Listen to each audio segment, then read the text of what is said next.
red corner, wearing gold trunks trimmed with black. He officially weighed in at 125.4 pounds. In 19 professional bouts, his record is outstanding. 18 victories, including 12 knockouts and only 1 defeat.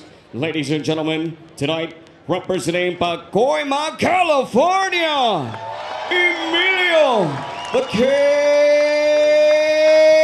Sanchez.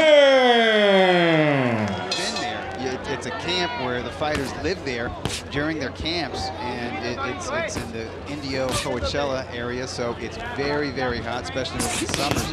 And it doesn't come as a surprise, certainly not to you, but Joel Diaz is a taskmaster. He's a former fighter himself, as his brother and co-trainer Antonio Diaz. So you can't half-ass it in training with them, and you can't pull rank on them and say, well, you don't know what it's like. No, they know what it's like, and they ask a lot of their fighters, so it means a lot when a young fighter goes and trains with them. It means that they're ready to buckle down and really commit to their careers. Let's see how he responds fighting Sanchez for the first time because of injury here in 2019. He's in the kind of gold with the black trim, and then his opponent Gonzalez in the colors of Mexico, green, white, red with some gold trim. Yeah, he's got a little bit of flash in his trunks, does Gonzalez, and I never know what to expect from Gonzalez. I've seen him fight 2 or 3 times, and sometimes he's a crafty boxer on the outside, working the jab like he's doing right now, and sometimes he's a pressure fighter. He's the aggressor, as we saw in his last fight against Manuel Avila, a former featherweight contender, who he held to an 8-round draw. Round 1 of a scheduled 8, about halfway through this first round. The sun has completely gone down here in Pasadena on the West Coast. We are completely under the lights, and you said it off the top. There is just something special about outdoor boxing, and the venue helps, but once those lights come on, it's pretty cool. It's something that Sanchez has done before. He fought at the Dignity Sports Health Park in Carson, California. Looked really good in that outdoor outing. It was really hot about 3 hours ago, about 87 to 90 degrees, but it has cooled off. I would guess it's anywhere from 75 to 80 right now, but certainly not an issue. No, I'd say this is perfect conditions for boxing. Inside of a minute here in round 1. Aggressive opening round from Sanchez. I like what I'm seeing. And at his best, he's an athletic technician. If you're just joining us here on Thursday Night Fights for the first time, this is a series seen all over the country of a lot of young prospects, up-and-coming prospects for Golden Boy Promotions in association with DAZN. But you're going to see a lot of these young fighters. Big combination by Sanchez. Yeah, he's definitely got the edge and speed, and he's showing nice punch placement so far.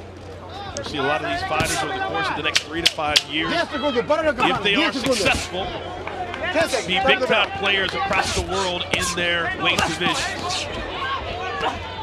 All right, round 1 of 8. For a straight right and for some lead left hooks, one of which appeared to stun, at least momentarily, Gonzalez. Sanchez, if you're just joining us, in the black and gold trunks. Quick hands. Yeah, he's a good athlete. Heard the announcement. He's from here in the Los Angeles area, North Hollywood, just a few miles from where we are right now. The north side of the city.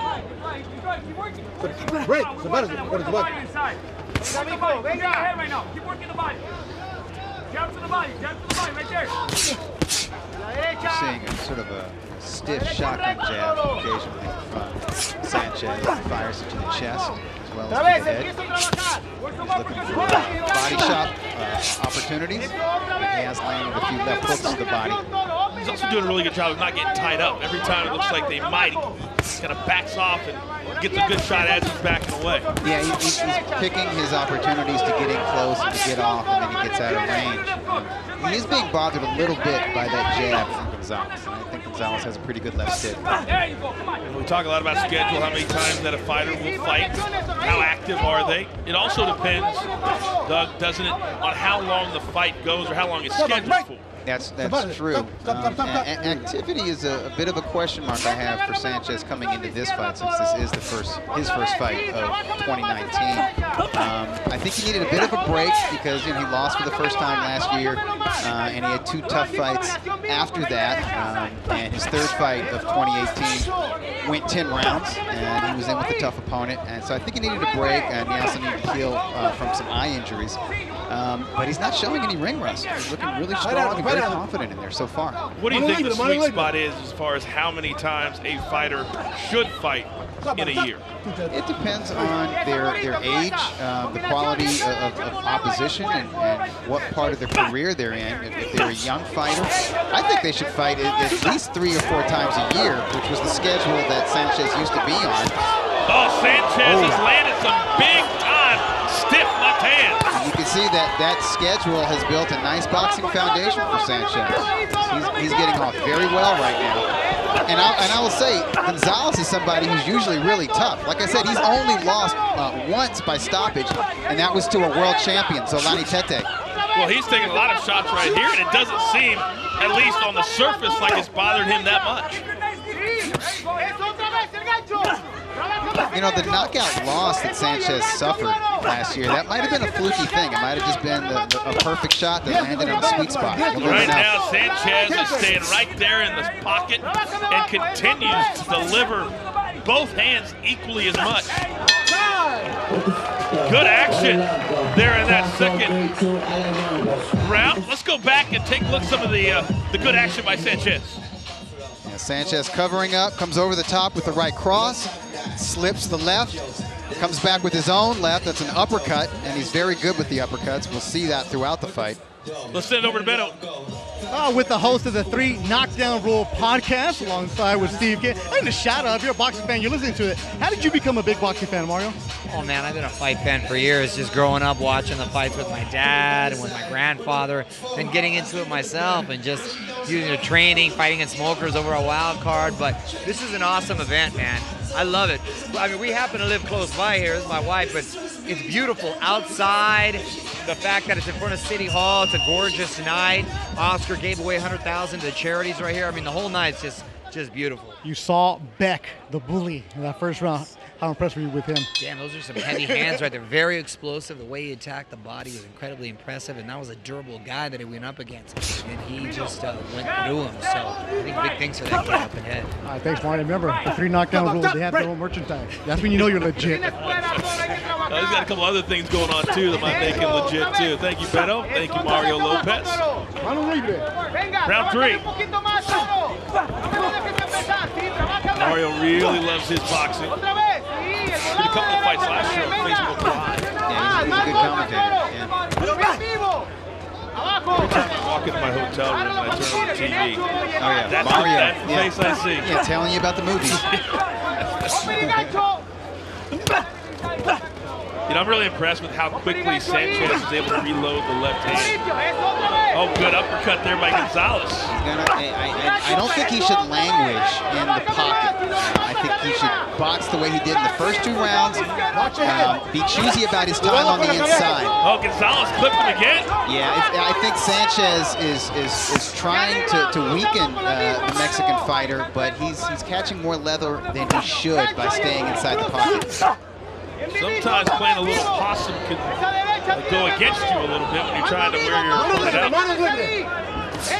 Yeah, I think Sanchez is way more effective from mid-range. Here, let's go back to round 2, and here are the punches landed in round. How about Sanchez? 75 thrown, landed 27. Yeah, they're both letting their hands go. Sanchez is landing a little bit more, so he's got a higher commit percentage. Well, for Gonzalez, this has been by far his most active round, and big left hands again by Sanchez. Yeah, Sanchez, to me, right now, he's seeming like about 90% offense, about 10% defense. And I think he needs to be careful about that. Because Gonzalez is battle-tested. He's a guy who's been in with undefeated prospects and well-rated fighters, and even, an elite fighter like Zolani Tete. So there's not a whole lot that Sanchez is going to show him that he hasn't seen before. Back up against the ropes as we approach the 42nd mark of this, the 3rd round. Otra vez esa derecha. Bien hecho, otra vez todo. Venga, más, un poquito más. Más golpeteo, trabajo, trabajo. Very good round, very even round, in my estimation. Otra vez, y la derecha. Bien hecho, otra vez. Well, you wonder if Sanchez might be getting a little tired of getting clipped. Because by far, this has been the most punishment he has taken from Gonzalez. And he's giving as good as he's taking, but I think if he boxes the right strategy, he won't take it. He'll only get That's the art of boxing. good action by both fighters as round 3 has come to an end. Against Manuel Avila, who's a former contender, he held that guy to an 8-round draw, and a lot of observers thought he deserved to win. This fight prior to that, he fought a hot prospect named Manny Robles III and gave him fits over 10 rounds, and that was a split decision loss to Manny Robles. And he's faced other undefeated prospects such as Ruben Villa, hot up and comer. Yep, and you see my scorecard there. Sanchez is winning by 2 points, but maybe Gonzalez is coming on because of some of the tactical choices that Sanchez has chosen. I had the 3rd round even. I thought both guys gave as good as they took. It does appear like here in the 4th round that Sanchez is throwing with a little bit more purpose, a little bit more focus than he did in that 3rd round. Maybe listening to you just a little bit. And he's working the jab, and he's utilizing a little bit of lateral movement. I think it's a smart thing. Because Sanchez is good with the uppercuts on the inside and the body shots, but so is Gonzalez. Gonzalez, I've been really, really impressed with the very, very short uppercut. Nice left hook to the body in the headland from Gonzalez.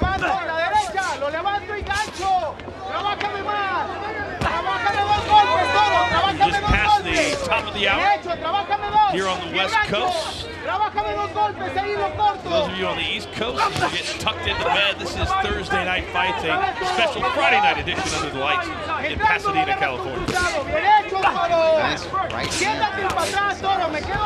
Just wonder if Sanchez is kind of getting sucked into the wrong kind of fight. Trench warfare that can quickly turn a boxing match into a battle of attrition. And that's kind of the style of the Mexican fighter, too, and they're proud of it. Yeah. They'll talk about it, and sometimes there's nothing you can do about it. That's true. We've seen that during the series. Right.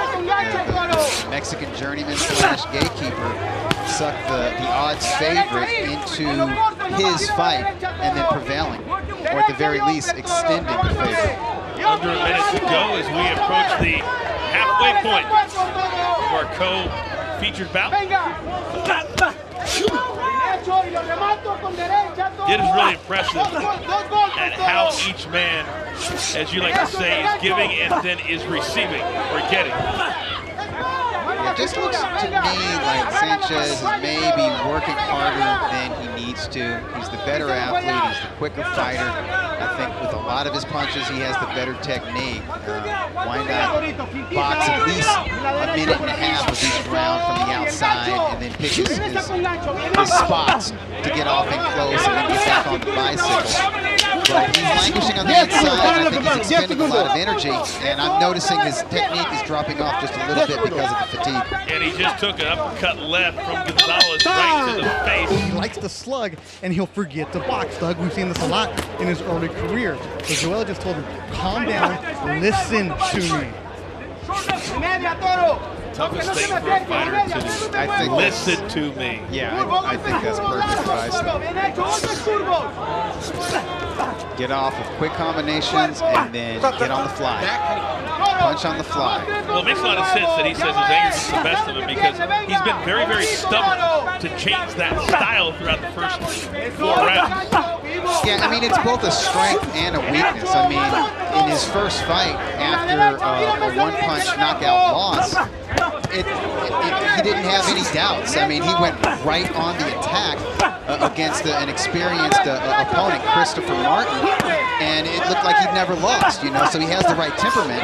But in this fight, that temperament is not serving him well. As you see, I scored round 4 for Gonzalez. And if you look in the face of Emilio Sanchez, you can see the wear and tear that these jabs and the uppercuts and hooks on the inside from Gonzalez are taking on him. The more I watch it, the more I'm with you. It doesn't make a lot of sense. He's ducking in, and both hands surrounding his ears, and almost inviting Gonzalez just to pepper him in the hopes, I think, as you said, wear him out. Yeah, Sanchez has, and he just ate a nice little sneaky left uppercut from Gonzalez. Sanchez has a warrior's pride, and so if somebody can take his punches, he sees it as defiance, and he's like, no, I'm going to break you down. And sometimes it works out for him, but sometimes that can bite a stubborn fighter in the butt. For the long haul, it's going to shorten your career. True. That's true.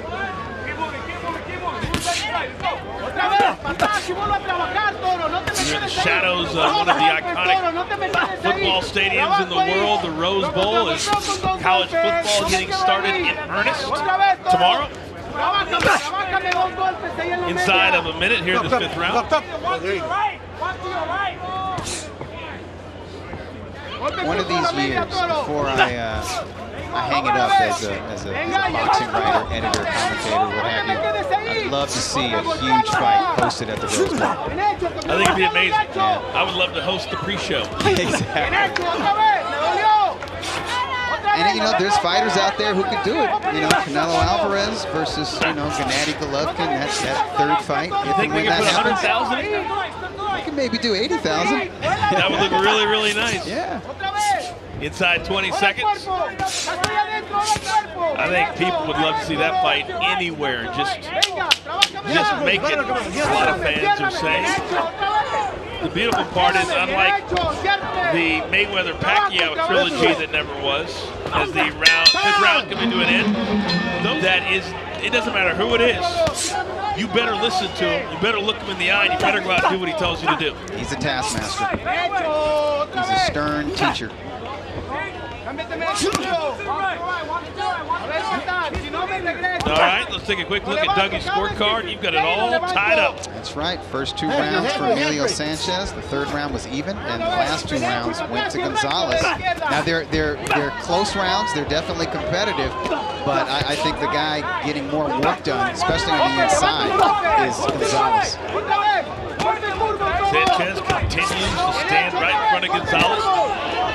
Delivering really hard shots, probably 2 to 1 with the left hand. I wish he wasn't a sitting duck for those sneaky uppercuts on the inside for Gonzalez, because it seems like he eats every one of them that Gonzalez throws. But he's setting a really fast pace here in the final 3 rounds, and that is impressive.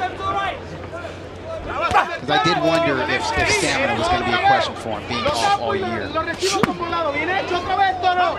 Big body shot by Gonzalez. Well, if they would have fought at 4 o'clock this afternoon, I think it would have been an issue. Yeah, fatigue would have been a factor for both of them, just because of the bright sun and the heat.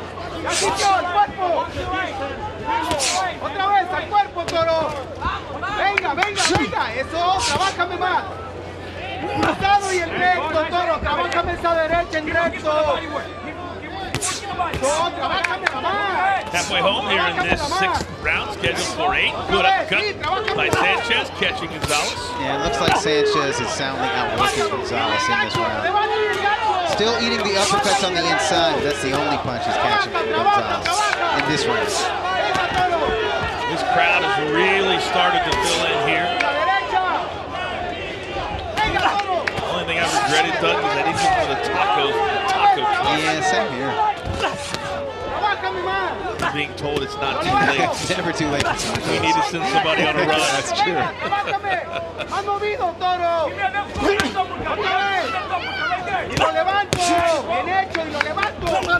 Coming up between rounds, we have a very special guest. So you don't want to miss that. About 30 seconds.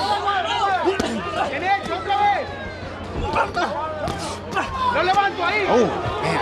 Okay, so Sanchez in this round is paying Gonzalez back for all those uppercuts, because he's landing the harder uppercuts, but he's also getting the better of the heavy exchange. A lot of throws from Gonzalez are just catching the mitt of Sanchez. 10 seconds, top of the bell, 10 seconds. All right, round 6. Good action for Sanchez. Is in the I know you're ready for your rounds, all that stuff. We'll let you enjoy the fights. Trejo, tacos, Trejo, everything. He's probably making 3 movies right now, Coach. Well, I know he's got a new series coming up. I'm looking forward to that very, very soon from the producers of No, I didn't know that. I'm kind of a TV buff again. If you didn't know, Dougie. What a star Danny Trejo is. Yeah, I just know Trejo from the fights. He's always empty What's fights. funny is there's so many celebrities know in the him. fights. I'll say, I've said that to somebody before, where I'll say, oh, that person, oh yeah, he's always in the fights. And show him during these celebrity run-throughs. He's a regular fixture at not just big fights here in the Los Angeles area, but even the club shows. I had friends back home in Kansas where I grew up that thought Jack Nickel said he was just the guy that went to the With the Lakers basketball game. games, Yeah. right? The grand old fan. All right, both men need to continue to work as this fight is very much in the balance. I scored round 6 for Sanchez, but he's working really hard for these rounds, and he's still working hard. You can see it on his face. You can see the spit fly every time he throws and lands a punch, but he's still in there slugging away, still trying to break down Gonzalez, which I don't think is going to happen. Couple of good right hands from Sanchez.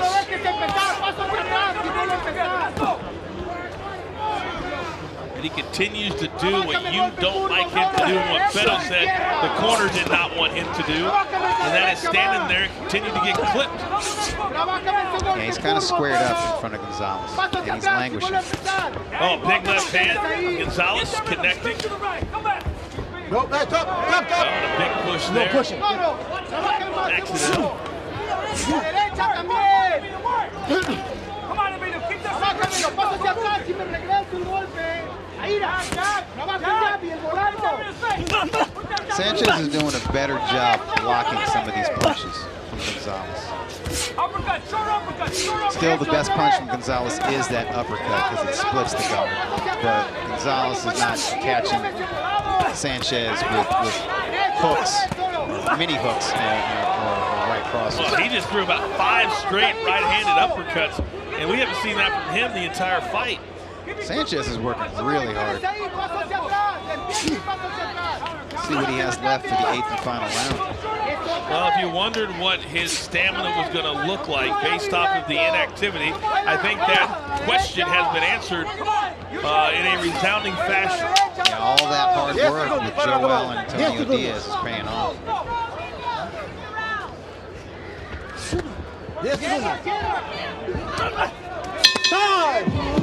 All right, we're going to keep it right. So he's telling him he wants combinations as we get set for the 8th and final round. We'll see if that is exactly what we get. 1, 2, 3, 4. Yeah, he wants 4 punch combinations on the inside, at least 2 of those punches to the body, but he wants him to bob and weave, not just stand in front of Gonzalez. Where the hand speed really on both sides is very, very impressive to watch here at ringside. Another featherweights. That's what featherweights give you. They give you high volume, lots of activity, and a lot of speed. As you would expect, Gonzalez trying to push the pace, as I'm sure his corner has told him. They expect him to be behind on the scorecard. We expect him to be behind on the scorecard. Yeah, he's fallen behind on my very unofficial scorecard because I think Sanchez has just worked so hard in the last 2 rounds, rounds 6 and 7. He not only outworked Gonzalez, but he landed the better punches. He got the better of the exchange. He really had to dig down deep though to win those rounds, I feel like. Well, we saw last week with Blair Cobbs, who, by the way, Blair Cobbs will join us here on commentary for the main event in just a few minutes. He had to dig deep last Thursday. I think we'll see the same type of thing this week by Emilio Sanchez. That's what this series is all about. These guys are no longer prospects. They've had, as Oscar told us about, there is a period, a developmental period where the matchmaking, it's tough, but you don't put a fighter in with a fighter that will overwhelm him or that'll be too much for them to handle. But at some point, the kid gloves are off, the training wheels come off, and if they want to transition from being a prospect to a contender, they have to get in there with a legitimate threat that's going to make them really dig down deep. Big right hand by Sanchez, follows up with a left, and now the combination is starting to come. Can Sanchez finish Gonzalez before this 8th round is over? Gonzalez is about to go down. Yeah, he's trying to overwhelm Gonzalez, and you see the angles that he's giving. He's not just standing in front of him, he's jumping to either side. And Gonzalez weathering that 15-second storm, but he is very, very weary-legged. You see the experience and the heart of Gonzalez on display after catching all those punches and being soundly outworked.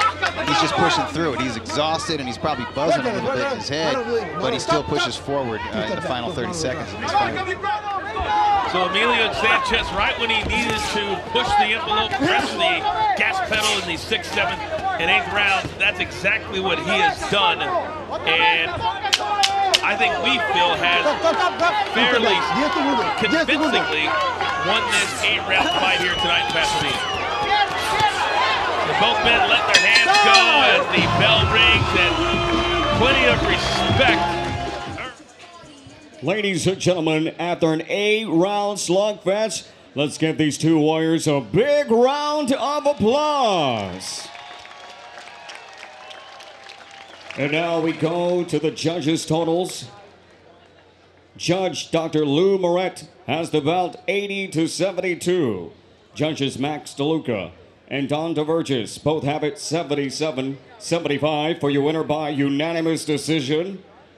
And representing Pacoima, California, Emilio the Kid Sanchez.